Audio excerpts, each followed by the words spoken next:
ప్రభునందు ప్రియులారా, మీ అందరికీ ప్రభువైన యేసుక్రీస్తు నామమున శుభములు. పైకా క్రిందకా.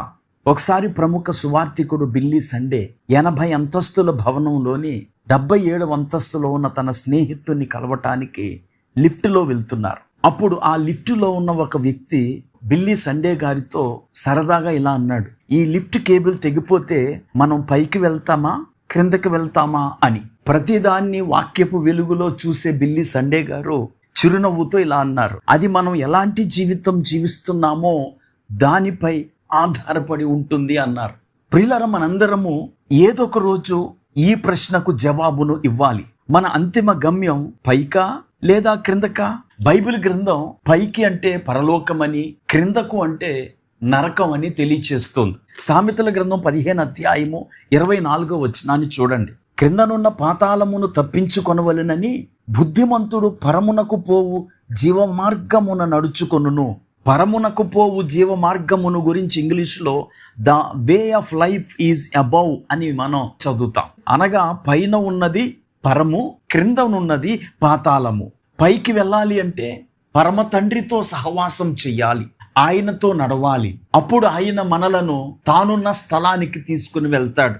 ఆదికాండము 5వ అధ్యాయము 24వ వచనంలో హనోకు దేవునితో నడిచిన తరువాత దేవుడు అతన్ని తీసుకుని పోయెను అని మనము చదువుతాం. హనోకు పరమ తండ్రి అయిన దేవుడితో నడిచాడు గనుక పరలోకానికి వెళ్ళాడు. మనము కూడా దేవునితో నడిచినప్పుడు, ఆయనతో సహవాసం చేసినప్పుడు మనము ఈ లోక యాత్రను ముగించిన తరువాత పరమునకే పయనమవుతాం. కానీ ఈరోజు అనేక మంది చెడు అలవాట్లు, చెడు స్నేహాలతో పరిశుద్ధతను విడిచి దేవుణ్ణి మరచి దేవునికి దూరంగా బ్రతుకుతూ ఉన్నారు. అలాంటి వారు పాతాళానికే వెళ్తారు.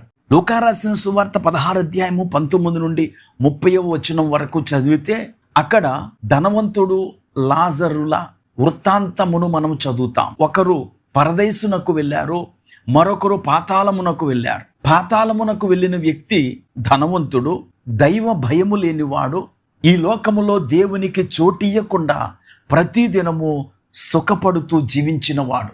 అతడు తన జీవిత యాత్రను ముగించిన తరువాత పాతాళములోని అగ్ని జ్వాలలలో యాతన పడ్డాడు. ఈ మాటలు వింటున్న నా ప్రియ స్నేహితుడా, సోదరి, ఈ రోజే మన ప్రయాణమునకు ముగింపు అయితే మనము పైకి వెళ్తామా లేదా కిందకి వెళ్తామా?